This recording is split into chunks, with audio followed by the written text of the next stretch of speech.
Merci, Michael.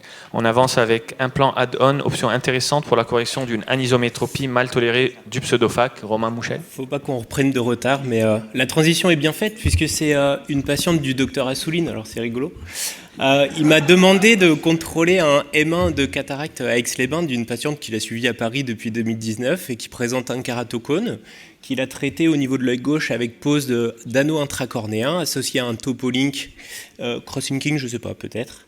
C'est une patiente qui est quand même assez âgée et donc elle a été opérée de la cataracte d'abord à l'œil gauche avec une myopie résiduelle aux alentours de... Enfin, je pense que c'est -3 qui est dévisé, mais elle sortait à -3,75.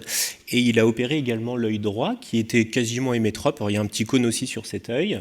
Moi, j'ai contrôlé le M1, puis le M6, tout allait bien. Mais malheureusement, l'anisométropie n'était pas très très bien tolérée. Et la patiente était tellement contente du résultat de loin à droite qu'elle réclamait un peu la même chose à gauche. Le problème, c'est que sur l'œil gauche, il y a une pachymétrie qui est inférieure à 500 microns.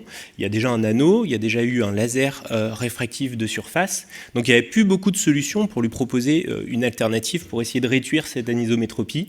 Je lui ai parlé des implants de sulcus. La patiente était plutôt motivée. J'ai contacté Medicontour. Medicontour, via donc le First Q, permet de poser des implants add-on pour corriger des anisométropies, enfin en tout cas des amétropies chez les patients pseudophaques, avec un calculateur qui est plutôt bien fait, avec une prédiction de 80% du résultat. Donc je vais lancer la vidéo. Hop. Alors c'est un implant, pour ceux qui manipulent les ICL, c'est vraiment très similaire. Donc vous voyez, cet œil il est déjà pseudophaque, il y a déjà une ouverture, un YAG qui a été fait.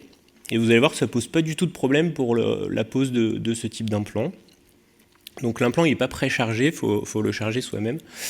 Comme souvent, je soumets des vidéos et je les regarde qu'après. Donc malheureusement, le chargement, je ne l'ai pas fait sous microscope. Avantage d'être jeune chirurgien, je pense. Un jour, j'aurais plus le choix.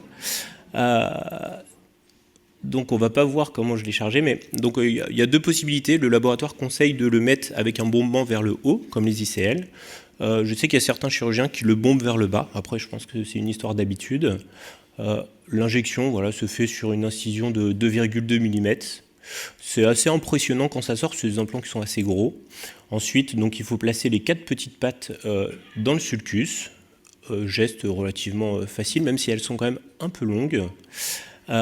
Et puis, en fonction de votre richesse, vous pouvez avoir un OCT pair-opératoire pour vérifier son bon positionnement pendant l'intervention.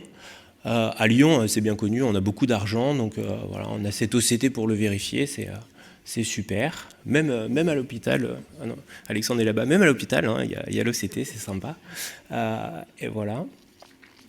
Et donc on va passer, parce que la fin, donc elle sort à plan -0,5. Alors il y avait 80% de chances que ça marche. Je ne pensais pas avoir aussi bien, mais ça c'était DJ1 et je l'ai revu là il n'y a pas très très longtemps parce que je l'avais opéré après la SFO l'année dernière.